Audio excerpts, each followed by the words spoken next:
Yasir, this is the second time you're visiting Smoky Mountain. What do you think of it?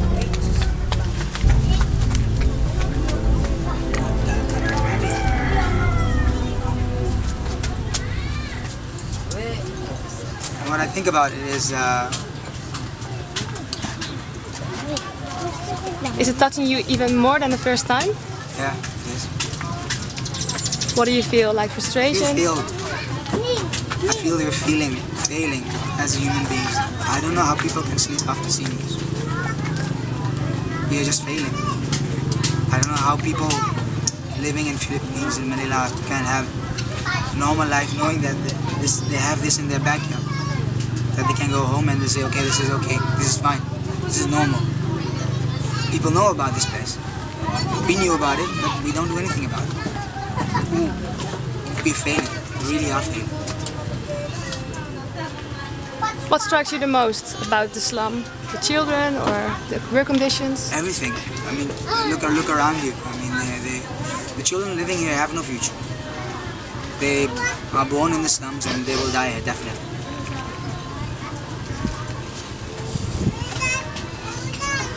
And that's the truth.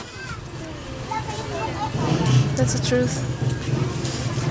And we will just make a document, and we will just go away. 6 March, we will be gone.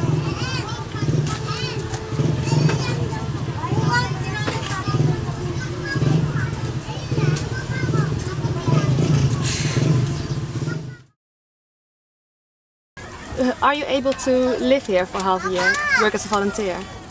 I wouldn't be able to live here for a day, I think. Could you imagine if you were born here? If you're born here, you will never leave the place. How do you feel about that? You're always stuck in Smoky Mountain.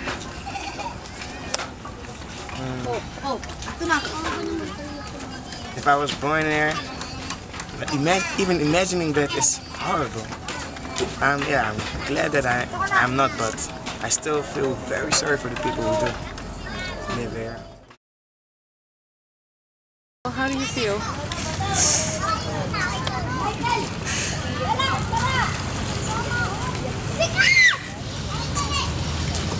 It's crazy.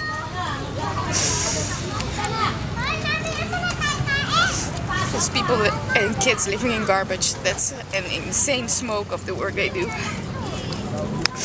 You rather feel it when you're here for like half an hour. And they live in it. They were born in it and they'll die in it. So.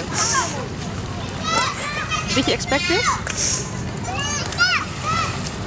I didn't really know what to expect. I've never been to a place like this, so. What touches you the most? The kids. Most of them die of pneumonia. And they're just like, living in garbage, playing in garbage, swimming in garbage even.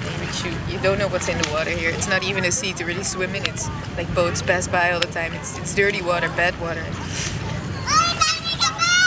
And the only good thing is that they're still smiling and having fun, but it's,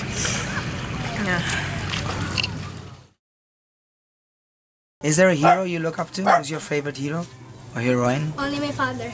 Only your father. Okay. Very nice. Sorry. Okay. Where is he now? He died last October 16, 2011. And your mother? I don't see her anymore since maybe at the exam. It's 4 months. No. Since I last saw her this October. You last saw her in October? Yes. So who is looking after you? Who is taking care of you now? My 2 brothers. Your 2 brothers. And are they helping you with food and with... Yes. Okay. They provide my needs. Okay. So you're happy you have 2 brothers? Of course. You have more brothers and sisters? Nothing. Thank you. What do you wish for the future? To be successful, to build a beautiful house for my family. Okay, thank you. Thank you.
workshops I'll be giving are mostly dance and some body percussion and maybe some use of the voice. I still have to see. The things I want to learn, I want to teach the kids is not really about the dance or the percussion, but it's more about I want to teach them or help them to have fun and get their mind off serious stuff and get some creativity going. That's it, I think. Because we are a very short amount of time here, I don't think you can. I think you have to think in small steps. So for starters, like get them to loosen up and have some fun. Not thinking in boxes, but thinking outside of the box. To teach that to people. I think that's very important. Not even if they will never dance again, never sing again, never act again. I think thinking outside the box can help you at any place or any time in the world.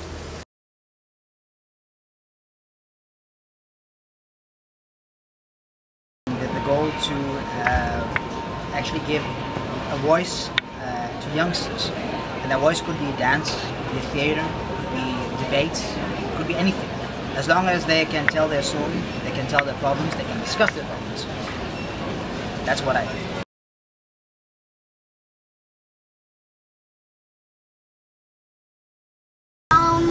You can help solve problems here in the Philippines or here in Manila by sponsoring each child. And I think sponsoring a child is a great help, especially to families who has no enough money to send their child in school. So that's it.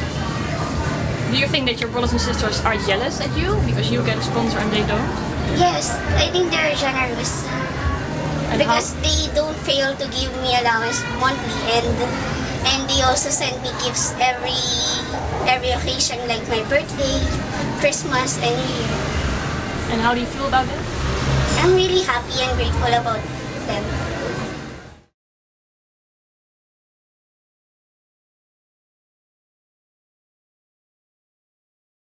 I think creating and starting and give people a piece of experience, or at least provide the basics, the tools, so you can have an experience and to see how people grow and change. And yeah, I really truly enjoy it. Like, I think still 60% of all the people who came last year are actually emailing me once in a while to check when they can come back and how they can come back. Yeah. Is there any part that makes you frustrated sometimes? Yeah, of course, because it's not an easy place to be. Everything takes time. There's rows. Everything has to have authorization, or it's hard and it's difficult. So you lose a lot of energy on waiting for people. Yeah, all that stuff. What does it feel like to give so much, to do so much at the same time, and still look around in some places, like for example Smoky Mountains, and see a lot of hungry and poor people? Yeah, I don't consider it my problem anymore. I think that's one. And if everybody would do just a little bit, if everybody would do that, right? We change. Like for example, I was so touched. Like if I was walking in the slums once, and there was an old lady. She gave me an egg, which is 5 pesos, which is kind of expensive if you don't have anything. She gave me the egg because she wants to give me the egg. And I'm thinking about Dutch people. If you want to borrow a book, that's sometimes just not possible. I'm thinking, yeah, what are we talking about? That lady gives an egg, she doesn't have anything. And that's the beauty of the Philippines as well, because the Filipinos are very hospitable and yeah, very nice. Explain the value of your initiatives and what it adds to your life. Why is it all worth it when you come home after a tough day of work? Yeah, it's a good question. I have to get back to you on that one. I don't know what is all worth it, but I think a smiling face or even crying people who are relieved afterwards, I still do it to make that small difference. And you just do things because you do it. If I tell people in the Netherlands or people here, they say, wow, it's great what you're doing, and I don't really realize, because it's a force from inside.